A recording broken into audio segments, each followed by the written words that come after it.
I'm Dan Hoard, and today we're going to take the opportunity to get to know new UC head football coach Luke Fickell a little bit more personally as opposed to the X's and O's of the game. Let's start with your family. You and your wife, Amy, are the parents of six kids between the ages of 2 and 14. How do you juggle that with the demands of being a football coach? Well, the easiest thing for me is I go to work, and she's the one that has to juggle so much, and it's so difficult. But you got to have help, and I think that's what we've been fortunate enough where we were before to have family and things around that gave us those opportunities. So they're the ones that got the real job, and that's what we always say. As coaches, we go to work, we work our butts off and do those kinds of things, and you got to have a special woman at home, and she does an unbelievable job, obviously taking care of them and going through the things of youth sports and things like that. So it'll be another challenge. Do you mix in a date night or anything like that? We try, but I can't say we're the best at that. Those are some of the suggestions, obviously. A lot of people have given to me, and we do try to do those things. But we're so into the kids and the things that they do and the sports that they do that it really, really makes it difficult. So we actually had a date night not too long ago. We were on the bowl trip, and we took the whole family out to dinner, and then we sent them home with our niece, and we sat there for 15 minutes and considered that a date for ourselves. Solid 15 minutes. That's good. Now, you are one of 3 kids, if I'm not mistaken. What are your brother and sister doing these days? Well, I got a brother that actually went to Penn University, was kind of one of those Wall Street guys for the last 15 years, and his wife is from Cincinnati. So just recently they moved back to Columbus, and they've got 4 kids, and now they're in Columbus, Ohio, with maybe on ways to possibly making it to Cincinnati, back closer to her family as well. And then I got a sister who lives in San Antonio, Texas, that is a school teacher, and was a coach as well, but kind of got out of the coaching the last few years and is just a school teacher. I've read that your dad served our country in Vietnam. What did he share with you about that experience? Not a ton. I mean, obviously, as I've gotten older, and obviously we've done a lot of things with the military in the last few years where I was before, and that's probably more talk about it than I've ever gotten out of him, because it was one of those things that, not that he's not incredibly proud for the things he done and things he did, but it wasn't one of those things we talked a lot about as a kid, and it was one of those memories I don't think he wanted us to bring up a whole lot. But obviously now that I've gotten older and we've gotten older, and we've kind of reflected on it a little bit, and I know it's one of those things for me that's really special to know that he served our country and all the things that this country has done for the rest of us. I'm sure a lot of Bearcat fans have heard or read about your great wrestling career in high school. You've been called the greatest heavyweight wrestler in the history of Ohio high school wrestling, and could have been an Olympian, but you chose to pursue football instead. Well, as we all know, you get better as you get older, so the legends continue to grow. So I'm not sure about that. Obviously, there's been a lot that have come after that have been very, very good, but that was a thing as a kid. I mean, I grew up as a wrestler, I think from probably about the age of 4 or 5. My uncle was a wrestling coach. My dad was involved in it, and it really made me who I am. And I give as much credit to wrestling, to what it has done for me, than anything else that I've ever done. So it's something that's been a big part of my life. That was a goal as a young kid, to win an Olympic gold medal, to win 4 state titles in wrestling, neither of which I made it to.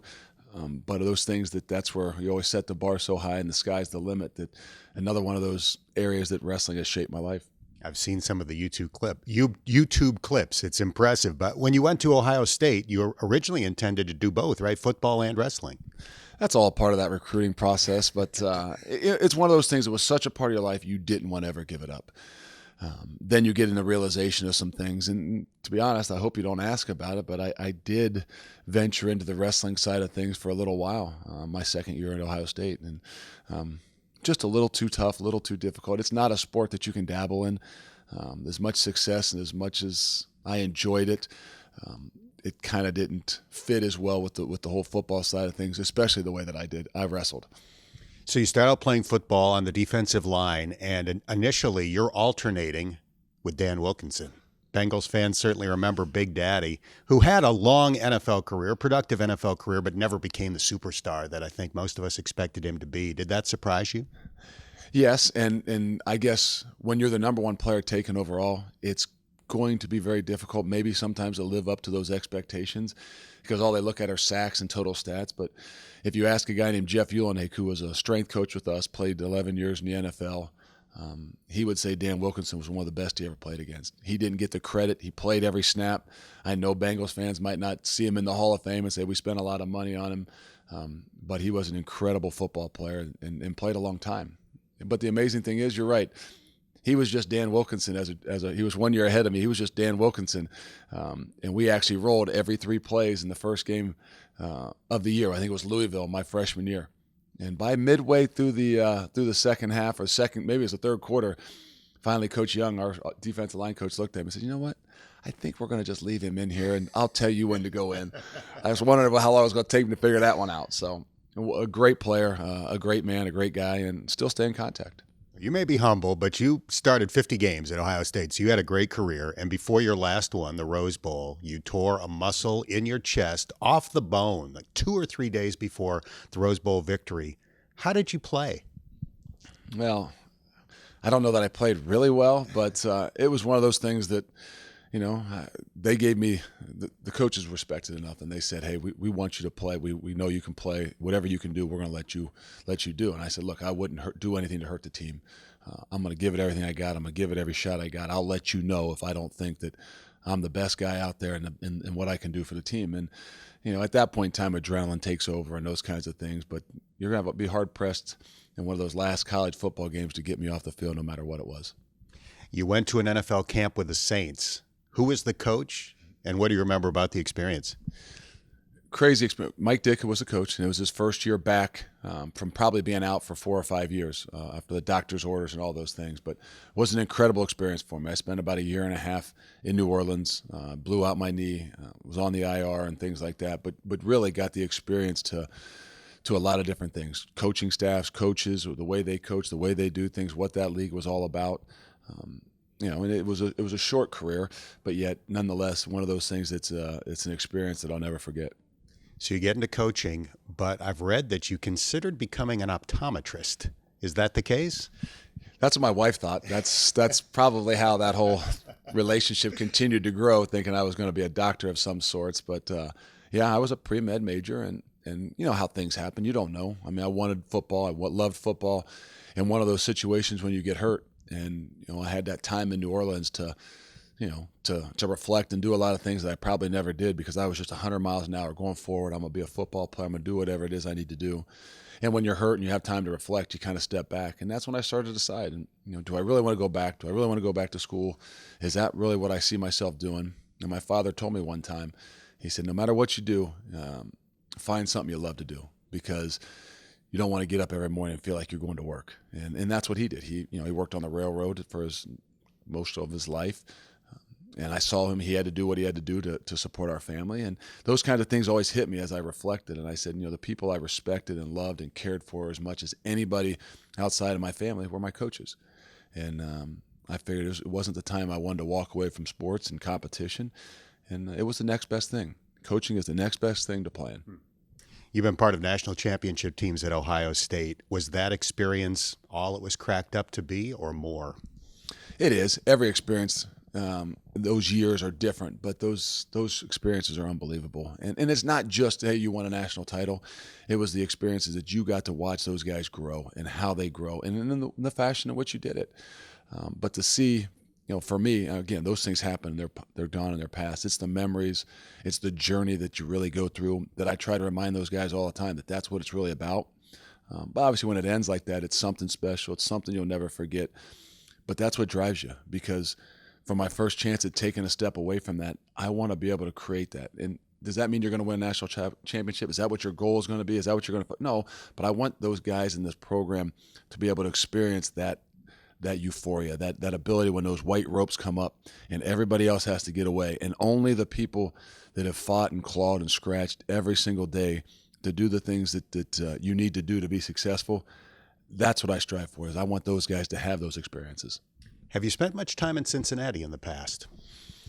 No, not really. I mean, it's the one area in my 17 years of coaching, all in the state of Ohio, whether I was at University of Akron, Ohio State, it's the one area that I've never truly been my area to recruit. I've recruited every other, from Central Ohio to Northwest Ohio to the Southern Ohio.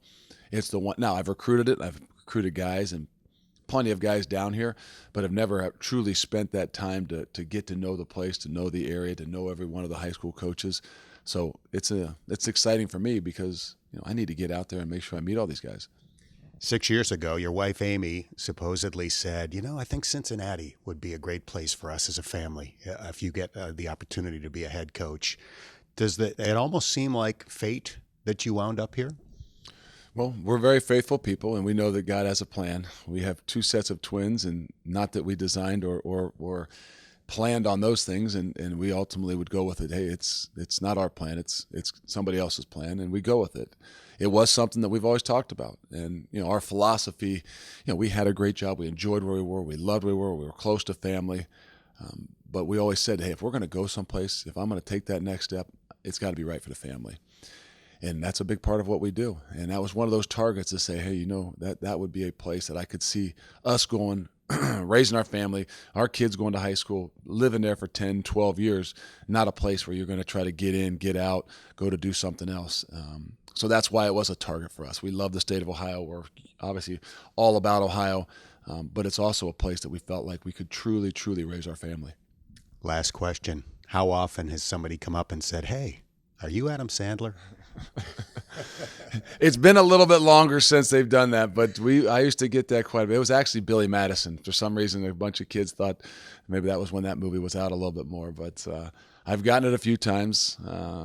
It doesn't bother me. I wish I had the personality maybe and some of the acting skills maybe of Adam Sandler. But again, I laugh with it. I roll with it. It's all good. I thought you were going to say, I wish I had the bankroll. No. I'm sure that would be nice too. I'm sure my wife or somebody else would like that a little bit more. But no, I actually enjoy the stuff. So I think it's quite humorous. This has been a treat. Appreciate it very much. Best of luck going forward. Thank you. Appreciate it. All right. That's a little bit about the new head coach at the University of Cincinnati, Luke Fickell. I'm Dan Hoard. Thanks for checking it out here on Bearcats.com.